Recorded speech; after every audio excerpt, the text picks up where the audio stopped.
Semper Fidelis, Latin for always faithful. It's been the motto of the United States Marine Corps since the 1880s. Semper Fi has been a way of life for Ted Bassett.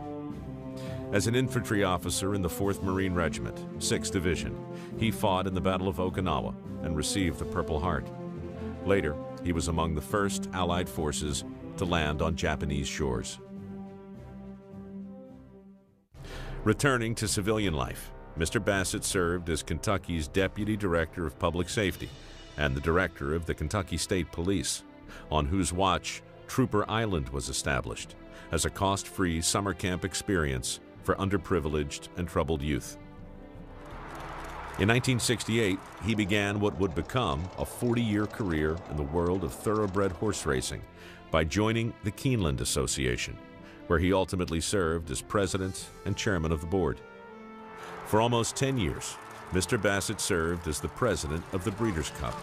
He also chaired the World Series Racing Championship, becoming an international ambassador for racing and an influential and respected figure on 6 continents. Despite the demands of his high-profile career, Mr. Bassett has tirelessly worked to help others locally and throughout the nation. He is one of the founders of the Marine Corps Heritage Foundation, whose National Museum of the Marine Corps continues to preserve the history, tradition, and culture of the Corps. He served as fundraising chairman on the Central Kentucky Blood Center project, helping raise over $2.9 million to better collect, process, and store blood for medical needs throughout central and eastern Kentucky. After the death of a close friend, Ted assumed a leadership role in Kentucky American Heart Association fundraising efforts, which ultimately provided over $300,000 to support education and research to fight heart disease and strokes. For several years, he has served as the General Chairman of the Marine Corps Coordinating Council of Kentucky, raising funds for the Marine Corps University Foundation and the Injured Marine Semper Fi Fund. In 2007, for his 64 years of unflagging support of the Marine Corps, he was presented the Department of the Navy's second highest civilian recognition, the Superior Service Award. For his life's work of emphasizing service above self and embracing the spirit of caring for others, the Distinguished Citizens Award is presented to Mr. Ted Bassett.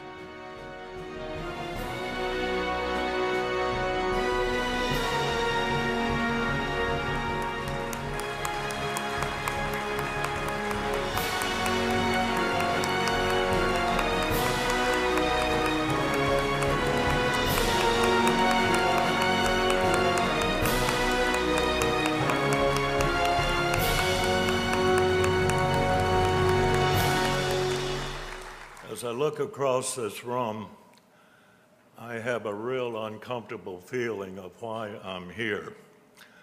Because when you consider the sacrifices that these distinguished men that we're honoring here tonight, it makes mine feel like rather microscopic and really unworthy of recognition.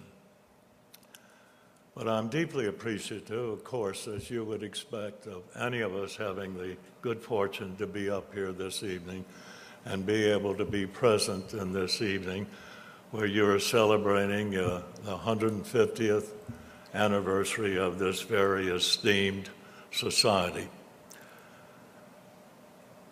As an aging World War II relic, I would like to, my brief comments tonight, address these honorable gentlemen who have earned the right to wear the coveted Congressional Medal of Honor.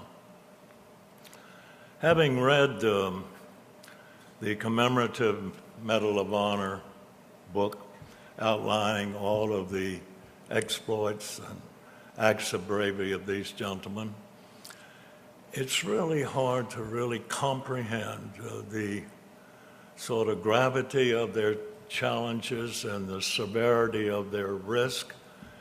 It makes you just wonder what motivated them to do it. And having been one of many thousands who have served and been wounded in combat, sometimes you vicariously challenge yourself of having read these memorable acts of bravery. What would you do? How would you react under the same dire, intense circumstances? Would you have the same will? Would you have the same determination? Would you have the same courage? Would you be able to transform yourself, gripped by fear, cloaked by self-preservation, into someone who has a sense of purpose, a higher priority of protecting and preserving the lives of others, and the will to strive to achieve a strategic objective? Well, the question probably would never be answered for us. But the question has been answered for these gentlemen. And the message they may send, even though unspoken, is contained in every line of their citation of uncommon valor. It's the common thread that runs through every one of their unspoken words. The nobility of service above self and the unbreakable will of never, never, ever giving up. Semper Fi.